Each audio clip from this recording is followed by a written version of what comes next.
What's happening, sports fans? Welcome to another season of water polo coverage. I am Christian Pedersen. This is Coach Tom Atwell. We are on campus at La Jolla. Vikings practicing right behind us. It's a beautiful sunny day. Everything is right in the world of water polo. Absolutely. Coach, let's talk a couple of the top teams this year, some new plot lines up at the top.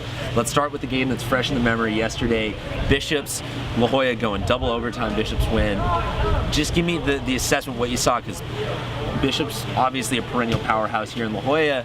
New faces in the starting lineup. Yeah, they have some young kids. They have a left-handed kid, freshman that was that's legit. He's going to be a great player, and they have a group of juniors that are very talented. So we knew, I think, and everyone in the county knows that they're a top pick for this season to finish in the top four, I think, of the Open Division. I think we were not sure who we were yesterday going into that game and where we were competitive-wise, and I thought, we battled and managed to come back and tie the game up towards the end of the game there, and then take it to overtime, and actually went ahead by a couple in the first couple overtime periods, and then when it went to sudden death, they got the better of us. But it was a great game. So overall, confident that both teams are on the Open Division path this season? I would say so. I think that both of us are going to finish somewhere in the mix there. At this point, it's, I think, too early to say where we might finish. But don't even look at the power rankings. It hurts your head looking at them this early. We'll head up north. Cathedral Catholic, new head coach this year. Have you seen any signs of weakness for the Dons, or is it everything rolling smoothly there in that transition? Well, anytime you bring in a new coach, especially when someone like Brett leaves, Coach Ormsby obviously did an amazing job with that group he had.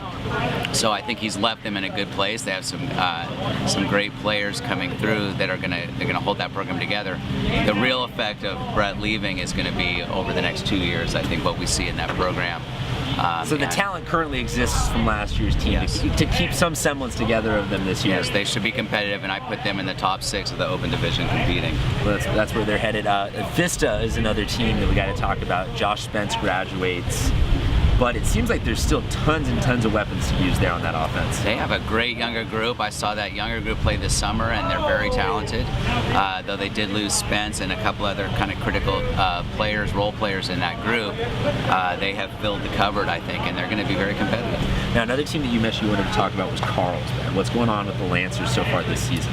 Carlsbad returns pretty much the lineup they had from last year, and I think that you definitely should not be overlooking Carlsbad. I put them as 1 or 2 in the county, actually, to start the season, and I think they have just as good chances as anybody to make it to that championship game. So Carlsbad is climbing. You got La Jolla and Bishops staying status quo in the Open Division. Cathedral, it seems like we're down to the last couple spots. Other teams that we don't really have to discuss yet, but that might be on the bubble. Grossmont so far is looking like they're having a good season. Yeah, I'd say Grossmont and Coronado are both teams Coronado's another team headed in the right direction. That we need to keep our eye on. Coronado, they played UC yesterday and handled them. We play Coronado tomorrow, so I think it'll be a good test for both of us to see where we're at with our programs. And Grossmont played Bishops 14-7, and it was a closer game than that early in the game. And for Grossmont to drop in 7 goals, I think is a sign that they're a team. That's something that a 7 or an 8 seed of an Open Division would be expected to do in that kind of situation. Absolutely. So that's kind of a look right now where the top 8-ish teams are. We're going to be back every week with more updates, a little bit more analysis as we actually have some